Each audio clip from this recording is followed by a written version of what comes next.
Dito tayo ngayon sa Camp Mosa. Yan sa taas yung entrance. Yun. Okay, let's go.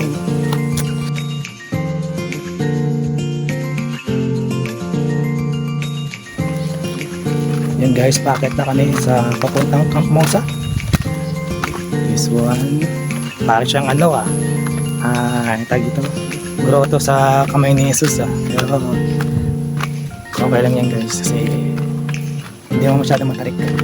And then tabi namin isa yung bundok ng Sierra Madre.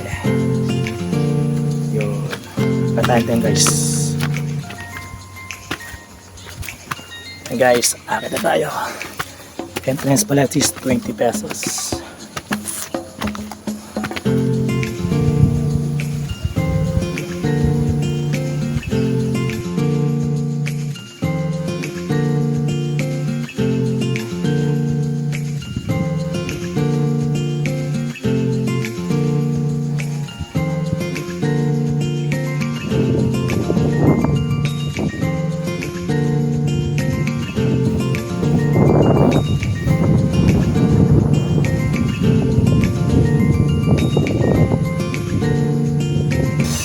Bakit na kami sa may sa may viewing deck. Wow, ganda guys. 20 pesos entrance. Yan. Yung daanan dito is sementado na. Yan. Kita na guys yung bundok guys. Sheesh. Awit talaga. Then ito yung nakatay namin. Yun. Yan. Apoy. Hiking for today's video. Buti na nga lang hindi na ulan, maaraw at gabi lang nga tatao dito. Nakatao dito guys. Yan na guys, agad tayo guys.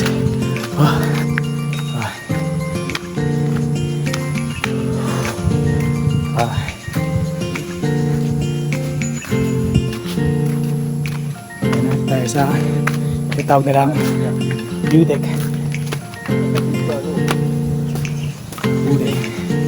Ayan o. Wow, amin yung lugar guys, kami lang dalawa dito. Amin ang lugar.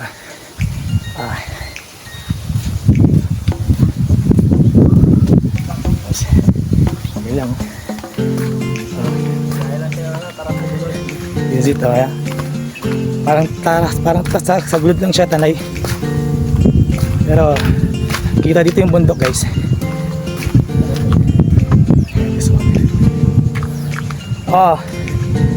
Sarap. Sana all masarap.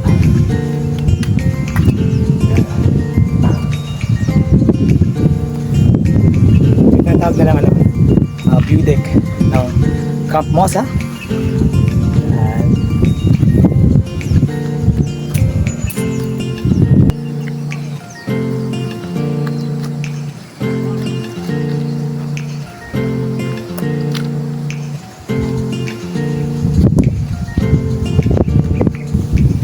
Ganda guys, puntahan nyo.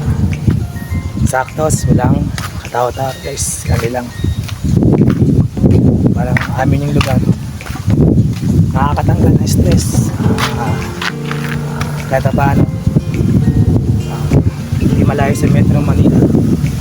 Lapit lang, almost 1 hour lang ang biyahe dito guys. Tapos medyo mahangin, ganda press ko. So, maganda siguro dito sa umaga kasi mga liwayway, yan, sunrise, yan, saka sunset, kitang kita dito guys.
makulimlim pero walang badya yung ulan.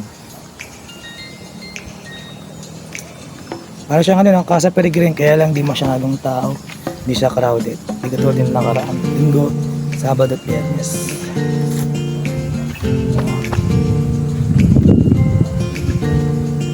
Bundok Sierra Madre sa likod. Guys, pero pag overnight siguro nasa 50. May mga ano sila dito, yung mga cottage, pwedeng rentahan overnight. Tapos may mga kada house yata may mga view deck. View deck dito. Isang view deck doon, tapos yung may hot sign. Yan, view deck. Plus ko guys dito, ito yung puntahan natin ng mga bikers. Ganda guys, talagang nakakatanggal stress sa trabaho guys.